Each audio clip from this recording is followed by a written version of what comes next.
Students, today we'll start exercise 3.4. There are altogether 3 sums and this is the last exercise of chapter 3. So let's read out question number 1. Tell whether the following is certain to happen, impossible or can happen. So 3 options are given, students. Certain to happen, impossible or can happen. So there are some sentences given. So you have to see which options fits better.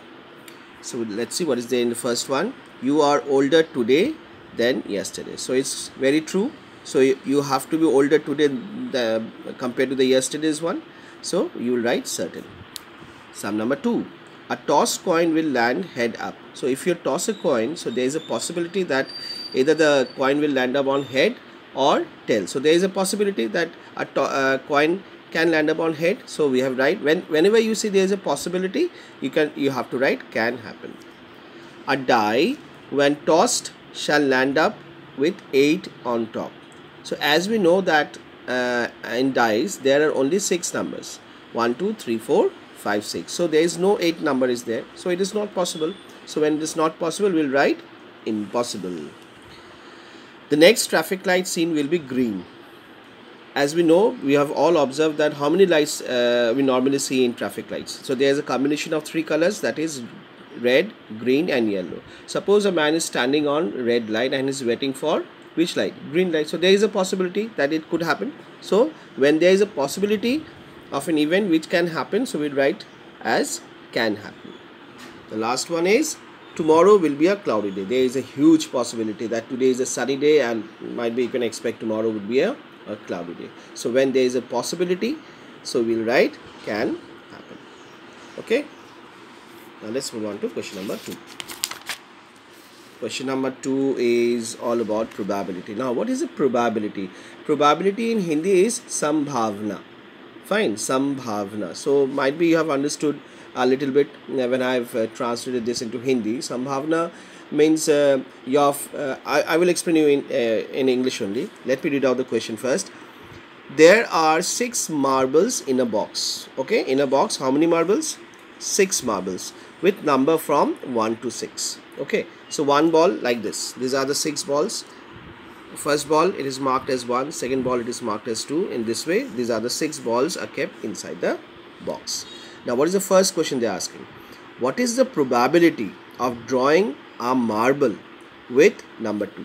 Now there is a question that inside the box, from the box you have to pick out all the balls one at a time. Means this way, 1 2 3 4 5 and 6. So how many number of balls you have picked it up? 6. So according to the probability formula, what is the probability formula? See, probability is represented by capital P, always remember. Now probability formula is number of favorable outcome upon number of possible outcome. Now let me first explain this denominator part. Number of possible outcome means total number of outcome. So how many total number of balls are there? 6. So number of possible outcome would be 6 only. Okay, so how many balls are there? They are asking how many balls are there, but how many number of possible outcomes should be there? So there would be 6. Now let me define you this one. This is numerator part, number of favorable outcome. Now suppose my favorable number is 4. So if I have to pick one ball at a time, so how many times I will get number 4? Only one time, student, isn't it? So if I have to say that how many times I will get number 6 ball. So if I have to pick all those number one at a time, so how many number I will get number 6? Only one time. Okay, this particular ball I will get only one time, isn't it? Because I am picking all the number one at a time. So the probability means number of favorable outcome upon number of possible outcome. Okay, now what is the first question? We have to see that probability of drawing a number with number 2. Now my favorable outcome is number 2 ball. So number 1 would be P. P represents probability, appearance of number 2. So how many times number 2 will be appearing? Out of 6 outcome, only one time. Only one time, as I have explained. So the probability would be 1 upon 6.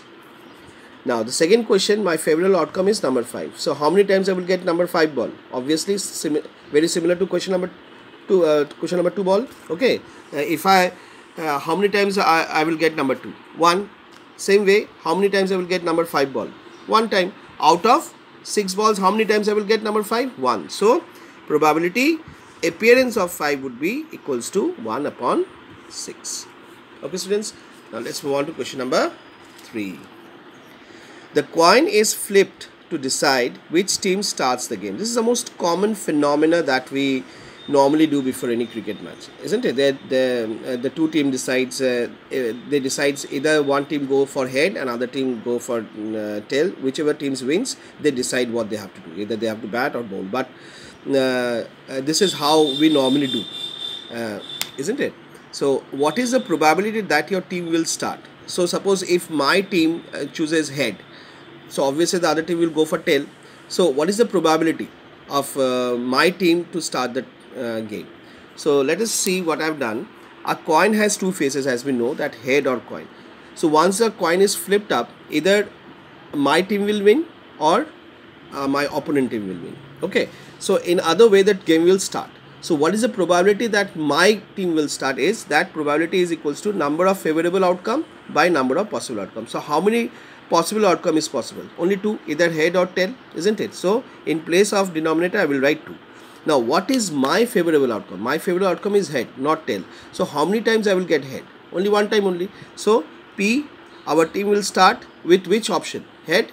So that would be 1 by 2. Okay, I hope you have understood all the 3 sums. So today's assignment is question number 1, 2 and 3. Okay, thank you and take care.